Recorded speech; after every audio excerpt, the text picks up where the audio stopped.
Hello and welcome to the Empowered by Claudia podcast, where we explore all things self-development. Here you'll discover practical tools, tips and strategies to help you feel more confident, empowered and in control of your life. I'm Claudia, I'm your host, I'm a registered nurse and mindset coach, fear of success instructor, and most importantly, your guide on your self-development journey. I know firsthand how confusing and overwhelming and isolating this path can feel. So I created this podcast so you never have to navigate it alone.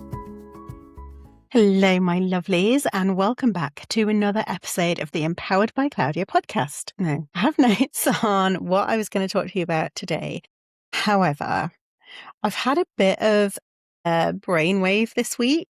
And I just feel like I really want to probably talk to you from the heart rather than necessarily following my bullet points. So we'll see how it goes. So it's 4 years ago, basically, since I decided to set up my business.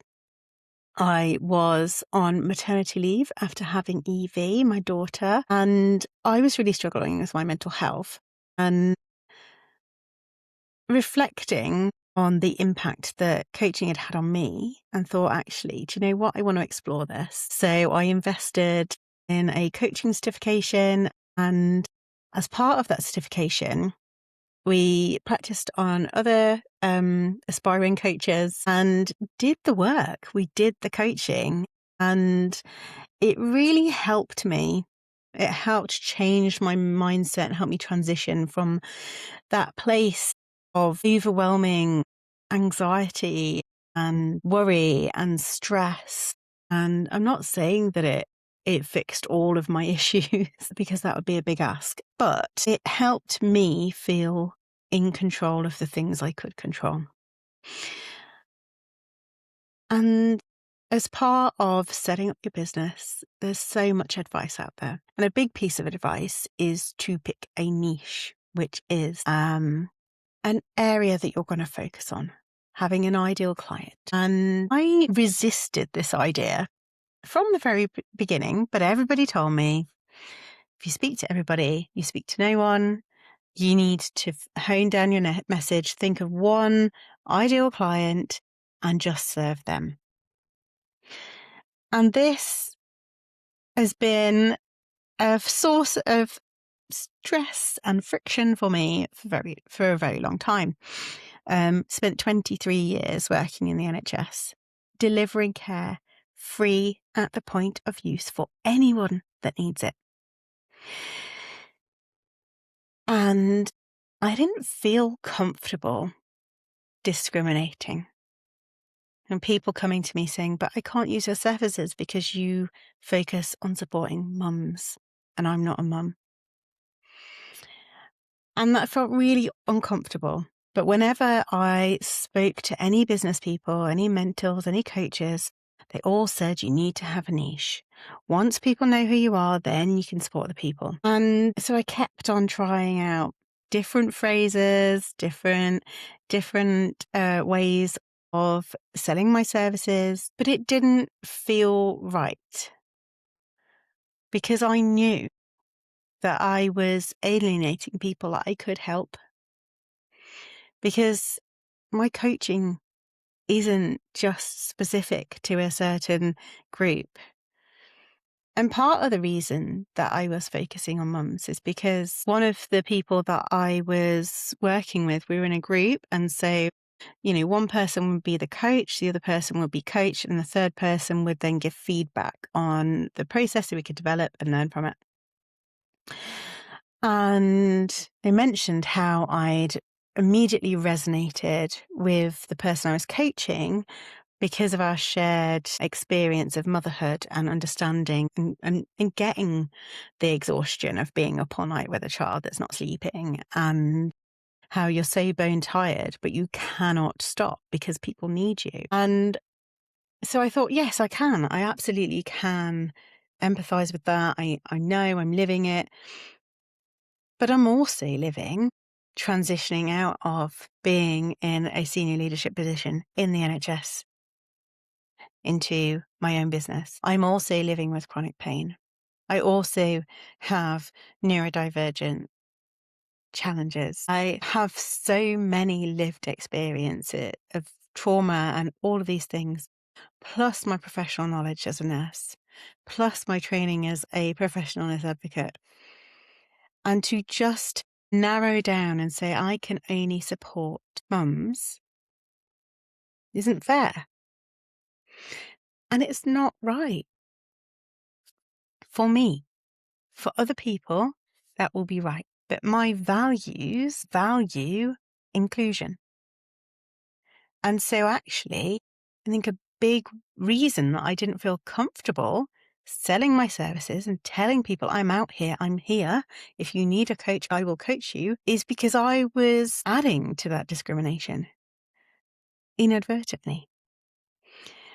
So essentially, I'm throwing that out the window because ultimately, when I was working as a professional nurse advocate in the NHS, I saw everybody, regardless of role, regardless of gender, regardless of nationality, regardless of any demographic you could think of. If you needed support, you could come to me and I would provide it. That was the basis on which I set up my service. When I deliver workshops for the social prescribing service, again, anybody can come in through that door. What I have to say is still valuable.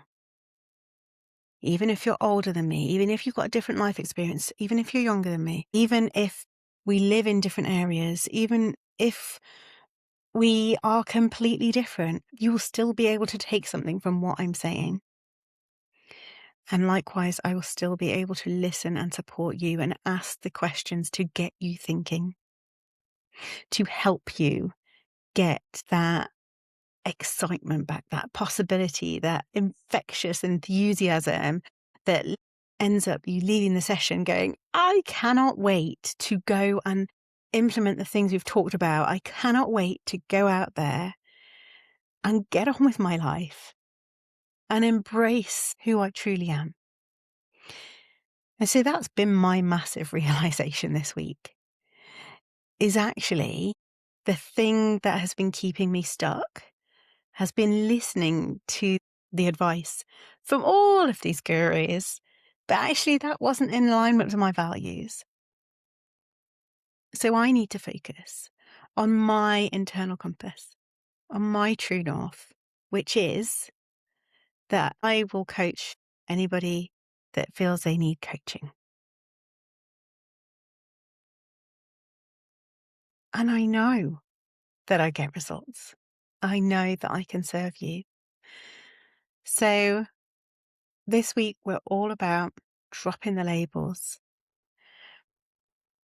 Because very much like healthcare, in order to access healthcare, you have to go to a certain service, to a clinician that specializes in that body part. But often we have complex issues that involve multiple body parts. But there's no a Dr. House MD who's focusing on everything and doing that detective work to figure out, okay, that symptom is linked with that and that's linked with that. And actually, this is the root cause because we have such a fragmented system. And this is part of the reason that I set up my business as Claudia Sabina Wellness, because I want it to be holistic, to look at all of you. And that's what my coaching does. It doesn't go, all right, you've come up with this problem, so we're just going to focus on that. Because actually, most things have so many different impacts around your life. You know, if you're not putting boundaries in place and you're exhausted, that is going to influence how you show up at work, how you show up in your relationship. If you're a parent, how you show up for your kids. If you're a carer, how you show up for the person you're caring for. It has a massive impact. We are not just one label. We are multifaceted. And my coaching doesn't fit in a box. It shouldn't. I don't fit in a box. So I just feel so relieved having finally figured that out.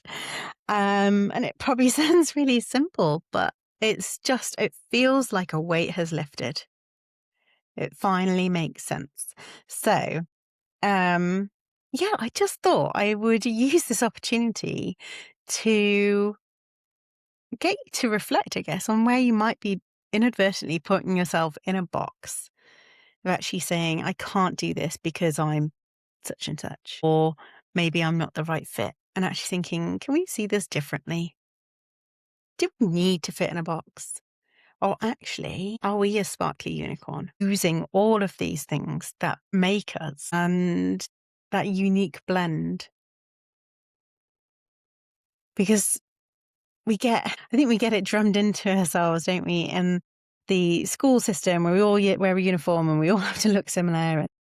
I remember at school, I was in a group and we affectionately named ourselves the Misfits because we were all very different. We didn't fit in any of the cliques. So we made our own one. And we'd sit outside and have lunch together, our packed lunches, of course. And literally my whole life, I've flitted in between different groups.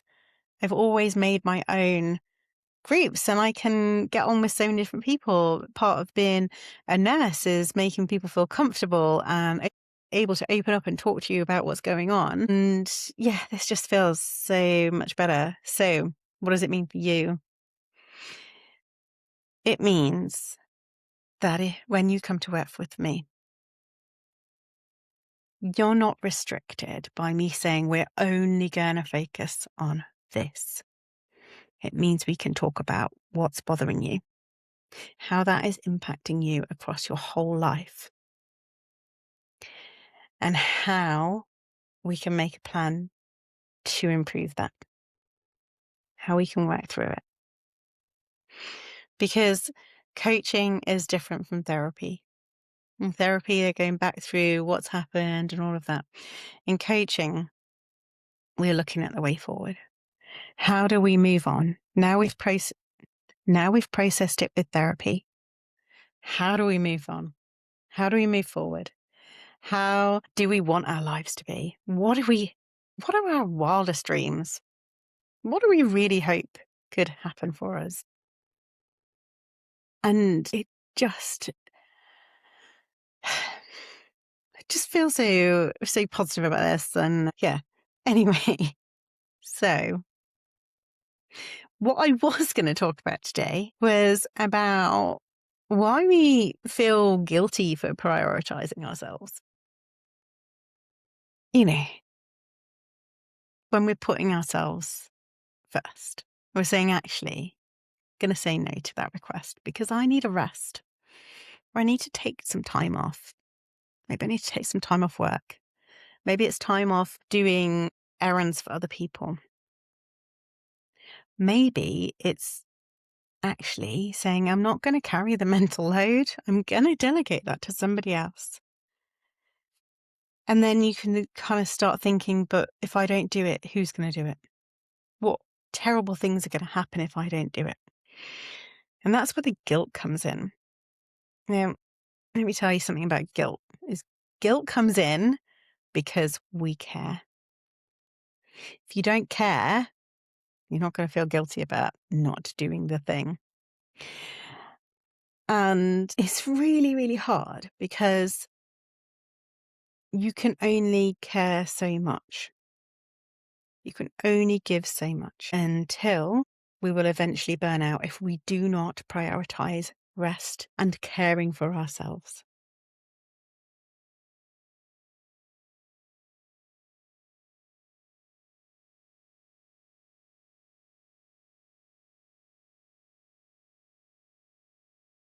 If you need to slow down, you're feeling absolutely exhausted, but the idea of saying no fills you with such discomfort, thinking, I can't carry on like this. But the idea of letting somebody down, that is making me all scrunch up inside. Or delaying your self-care until after you've completed these, saying, I've got to earn my self-care. I've got to earn my rest. it can feel really hard to break that cycle and say, I'm going to rest and I'm not going to let that pile of unwashed dishes bother me, because that can be done later. But right now, I need to prioritize rest. And guilt needs to go and have a little holiday, ideally a long holiday. And what I want to share with you today is that guilt is something that we learn and we reinforce. We repeat it over and over again. We hear it, we absorb it when we're growing up and from other people, and we think, okay, so this is how it's meant to be. If you say no to things, you should feel guilty. And it feels dangerous to be selfish, to put ourselves first, because we don't want other people not to like us, because that could be dangerous too. So we get in this pattern where we're the martyr and we abandon our own needs. We deprioritize ourselves and we seek that external validation. We seek other people saying, yes, you're such a great person, rather than focusing, actually, we know we're doing a good thing, but we also know that we need rest in order to be the person we want to be. And as you try and rest, you get this overwhelming guilt. So then you feel, stop resting because you want the guilt to go away. But that then becomes a cycle, in that you try and do something for yourself, you feel guilty, you stop. You try and do something for yourself, you feel guilty, you stop. So we need to break that cycle. We need to tell ourselves that it is safe for us to rest.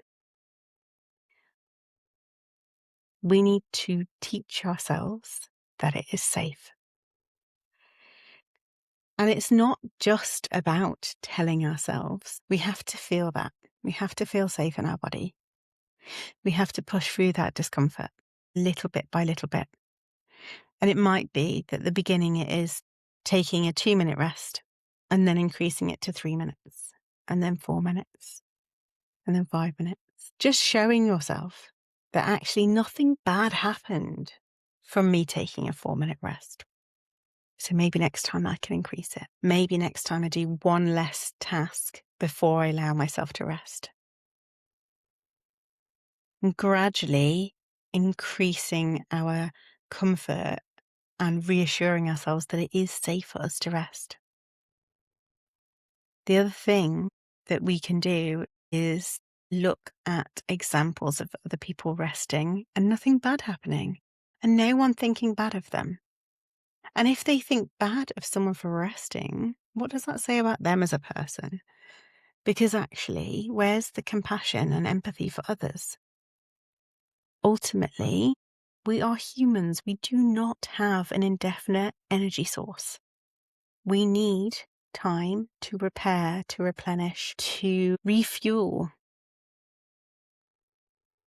And when we give ourselves that time and nothing bad happens, we're reminding ourselves that that guilt is not the truth.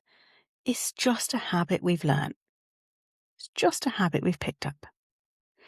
And actually, by resting and recognizing that I took that rest and nothing bad happened, we are giving ourselves a new truth, that rest is safe, that rest is important, that we need to choose ourselves.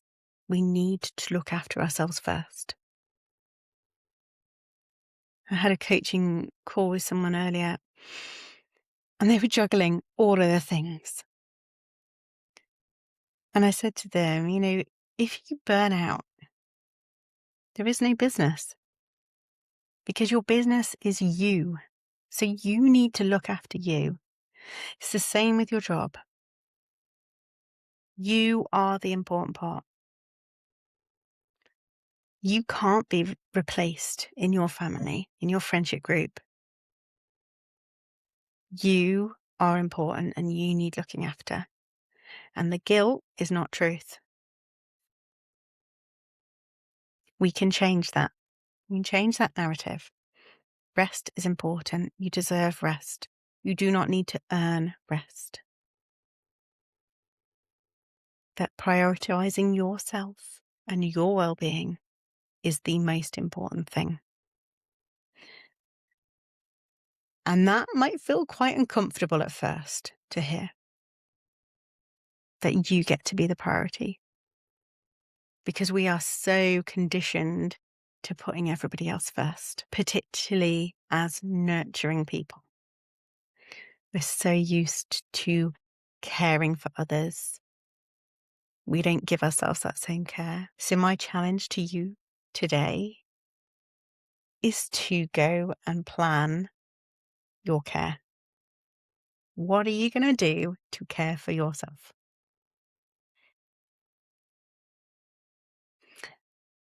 And if this idea of feeling guilty when you prioritize yourself feels familiar, the deeper work that I do with my clients is about rebuilding that internal permission so that you are no longer constantly overriding your own needs just to feel okay, just to feel safe, to make sure that nobody hates you or saying anything bad. And I offer a free 30-minute call where we can talk about how coaching could support you. I encourage you to drop on to the link in the show notes. It's claudiasabinawellness.com/call and book your free call, and we can have a talk about how I can support you. If this episode has landed for you, it might be because you recognize some of what we've spoken about in your own life. Not because anything is wrong, but because the way you are holding things right now is much heavier than it needs to be. So what I hope you take from this episode is not more to think about or fix, but understanding that what you're experiencing makes sense in the context of everything that you're trying to do. And if that has resonated and you want support in working through this more deeply, whether that's boundaries, self-trust, capacity, or the pressure you're feeling, again, you can book that call. The details are in the show notes. But just take a moment to acknowledge yourself for even noticing this. And like I said, plan in some time to care for you and prioritize your needs. And I'll speak to you again next week, where we have a nice series of some guests having coaching, so you can get a taste of what coaching is like. So I'm really excited for that series to start. We've had some fabulous conversations so far, and yeah, I can't wait for you to experience those on the podcast. Join me next time. Bye. Thank you for tuning in to another episode of the Empowered by Claudia podcast. I'm Claudia from claudiasabinawellness.com. If you are ready to take your next step and transform your life, all the ways to connect with me, whether for coaching, courses, or any other sort of support, are in the show notes or on my website at www.claudiasabinawellness.com. If you found value in this episode, I'd be so grateful if you could leave a review, share it with a friend, or post about it on social media. Don't forget to tag me at Claudia_Sabina_wellness. Your support helps more people discover the tools and guidance they need. I cannot wait to support you on your journey. Much love.